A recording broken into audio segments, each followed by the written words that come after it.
Le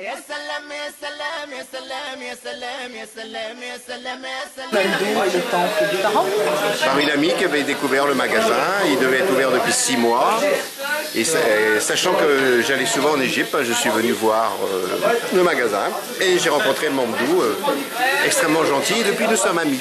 C'est mignon. Voilà.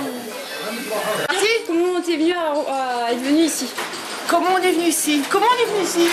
C'est moi la première fois qui t'y ai amené parce que tu étais à la Banque de France et moi on t'a dit. Voilà.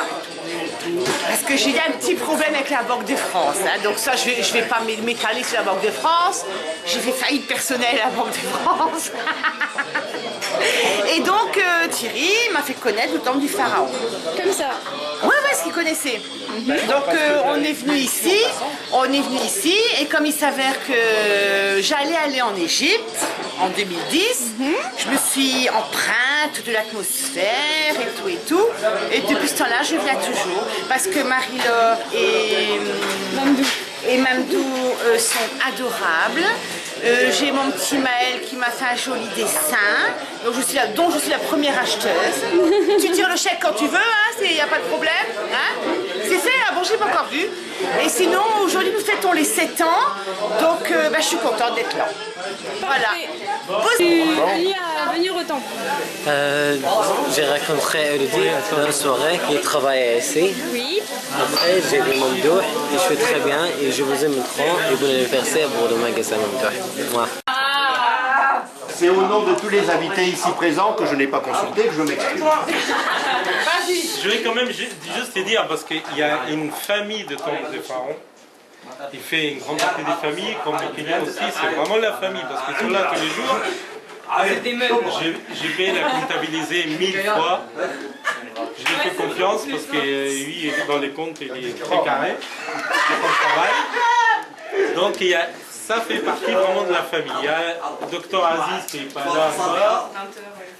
Il vient un peu plus tard. Il y a Guillaume qui, lui, dans l'aviation, il n'est pas là encore, mais il vient aussi tous les jours. C'est leur deuxième maison. Ouais. Donc c'est vraiment... C'est ça que je vais dire. Voilà, bon, bravo. Alors, il fait chaud ici. Cher Mamdou, après bien des métiers sur Paris, responsable du personnel banquet dans des grands palaces comme le Georges V ou le Grillon, Le Grillon. Le Georges V aussi. Le Georges V et le Crillon. Voilà. Bon.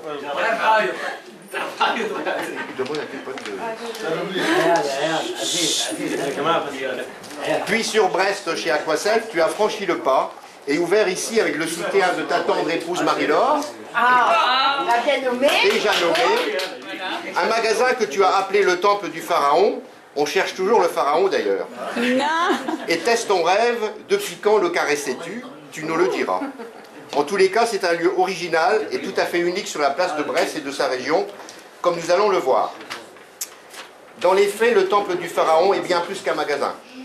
Aux côtés de l'objectif commercial, grâce à la patte que tu as su y mettre, on y trouve aussi de la culture et surtout de l'humain.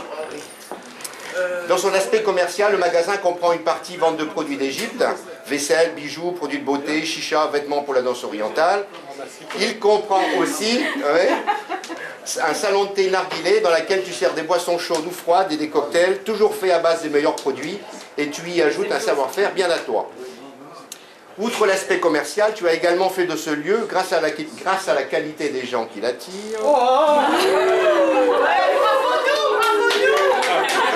un lieu de culture, n'ayant pas peur du mot. Combien de soirées orientales n'as-tu pas organisées? Combien d'expositions? Tu l'as aussi ouvert à d'autres horizons, en accueillant par exemple des danseurs de flamenco, une danseuse indienne, un jeune fan de hip-hop ou encore des derviches tourneurs. Bel esprit d'ouverture. Tu y as même organisé une conférence débat lors de la révolution égyptienne qui a occupé bien nos esprits, nos cœurs.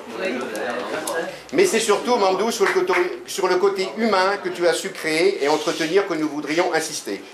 Oui, cher Mamdou, nous te portons une sincère affection, car tu as su mettre cette touche particulièrement humaine en ce lieu où se côtoient autochtones et autres clients originaires du Maghreb ou du Maghreb. Tout ce petit monde, grâce à ta gentillesse naturelle, le lien que tu sais créer, l'animation que tu apportes, Tout ce petit monde donc a appris à se connaître au-delà des origines ou des âges, à s'apprécier, à s'entraider, à rigoler. Bref, à vivre et avoir du plaisir à être ensemble et à passer de bien bons moments. Ton salon de thé, il est important de souligner, est quelque part le café du village, mais d'un village cosmopolite, composé de citoyens ouverts d'esprit, un village dans lequel les différences ne sont que des richesses. Pour les non-originaires de la région ou de la France, tu es aussi quelque part le papa, le frère, l'ami qui vous veut du bien, qui sait écouter, conseiller et aider de multiples façons. Merci, cher Mamdou, pour tout cela, pour ton accueil inégalable, ton sourire, ta gentillesse, tes conseils précieux et ces si bons moments que nous venons passer ici. Nous te demandons quand même quelque chose, Mamdou. Surtout ne change pas, reste le même.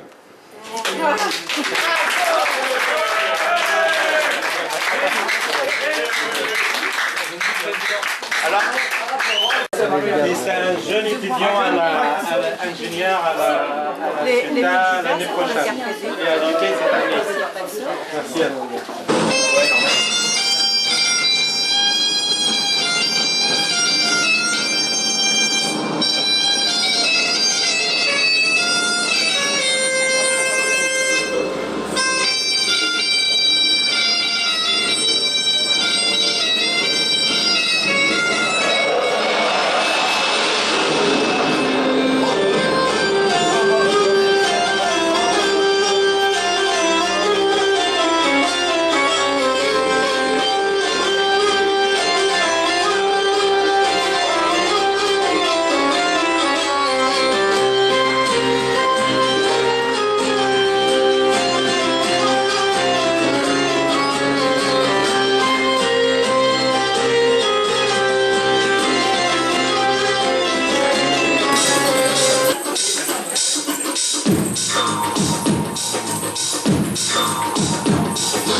That's the way,